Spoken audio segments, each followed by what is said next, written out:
eu vou falar da localização e do clima do Oriente Médio. O Oriente Médio localiza-se na porção oeste do continente asiático, conhecido como Ásia Ocidental, e é composto por 15 países, com uma extensão territorial de 6,8 bilhões de quilômetros quadrados e população estimada de 260 milhões de habitantes. O clima do Oriente Médio é árido e semiárido, que proporciona o predomínio de uma paisagem vegetal marcada pela presença de espécies xerófilas, estepes e pradarias. Apenas pequenas faixas de terra na porção litorânea apresentam clima um pouco mais úmidos, onde há presença de formações vegetais arbustivas. Fala galera, beleza? Eu vou falar um pouquinho das religiões no Oriente Médio pra vocês, então vamos lá. O principal motivo de tantos conflitos por lá é as divergências religiosas.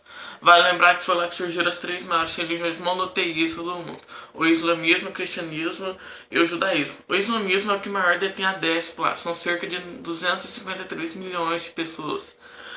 Ou seja, assim dá pra perceber que o cristianismo e o judaísmo não passam de minorias por lá. As pessoas que se convertem ao islamismo são chamadas de muçulmanos ou islamistas. A religião é o principal elemento cultural na região, fazendo com que seja o princípio fundamental e verdadeiro. O islamismo teve início na Arábia Saudita e logo foi se expandido por todo o Oriente Médio. Os árabes foram os primeiros fiéis a pregarem a religião por todo o Oriente.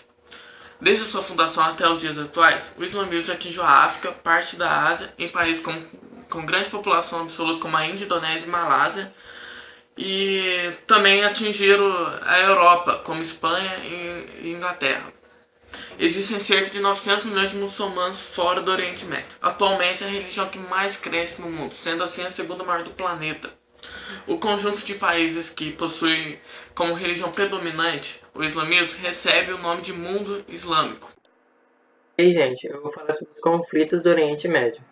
Um dos conflitos que mais geram tensões e preocupações em todo o mundo é o que envolve judeus e muçulmanos, no território da enclave entre Israel e Palestina. Pode-se dizer que tudo começou com o avanço do movimento sionista judeu. Uma grande quantidade de judeus, a partir da segunda metade do século XIX, migrou em massa em direção aos territórios da Palestina, então habitados por cerca de 500 mil árabes. Com a ocupação da área, uma tensão estabeleceu-se entre os povos das duas principais religiões do local, o que desencadeou uma série de conflitos. Após o final da Segunda Guerra Mundial, a Organização das Nações Unidas, que ficou encarregada de resolver a situação, estabeleceu um Estado duplo entre as duas nações em 1947. Dessa forma, aproximadamente metade do território seria ocupada por cada povo, e Jerusalém, a capital, ficaria sob uma administração internacional. No ano seguinte, Israel não aceitou o tratado e declarou independência na região, dando início ao processo de ocupação da Palestina. A reação dos países árabes circundantes, que eram contrários à criação do Estado de Israel, teve início a Guerra dos 6 Dias em 1967.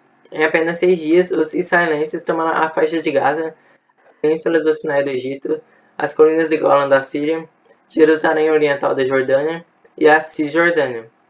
Em 1973, teve início a Guerra de Yom Kippur, em que os países árabes derrotados na Guerra dos 6 Dias tentaram reaver os seus territórios. Todavia, Israel conseguiu uma nova vitória, pois contava com o apoio indireto dos Estados Unidos. Em 1979, Israel decidiu pela devolução da península de Sinai para o Egito, após a mediação dos Estados Unidos, no sentido de selar um acordo entre os dois países, chamados de Acordos de Camp David. No ano de 1987, chegou ao auge a primeira intifada, uma revolta espontânea da população árabe palestina contra o Estado de Israel, quando o povo atacou com paus e pedras os tanques e armamentos de guerra judeus.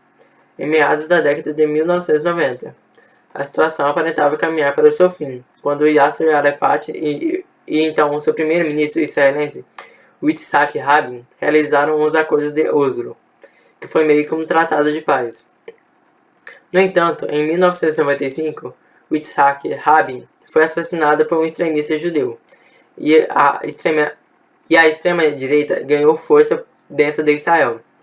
Dessa forma, os judeus não cederam mais para a desocupação das áreas onde ainda resistia a população palestina. Por essa razão, os termos de paz dos acordos de Oslo resultaram em fracasso. No ano de 2000, teve início a segunda intifada, liderada pelo Hamas. Uma ofensiva palestina foi montada contra Israel, que novamente respondeu duramente, além de demolir casas de palestinos e iniciar a construção do Muro de Cisjordânia, ou Muro de Israel, em 2002. Os conflitos foram sangrentos e milhares de mortes aconteceram em ambos os lados da guerra, que se estendeu até 2004, com a morte do líder do Hamas.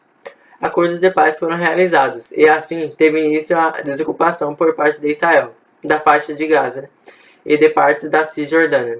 Ações que resultaram no recebimento do Prêmio Nobel pelo primeiro-ministro israelense, Ariel Sharon. Em 2014, novas ofensivas aconteceram, quando 3 jovens judeus foram assassinados em um ato atribuído ao Hamas, que negou a autoria. Com isso, um jovem palestino foi assassinado por um extremista judeu, rompendo com a frágil paz da região. O que se percebe nesse conflito é que a resolução está longe de acabar, porque basta uma pequena faísca para reacender novamente as batalhas. O grito de guerra ecoou nas pedras crispadas pelo sol naquele setembro de 1187. Allahu Akbar, Deus é grande. Sob o comando do sultão saudino, o exército muçulmano celebrava sucessivas conquistas na Galileia e agora marchava rumo ao objetivo máximo, Jerusalém.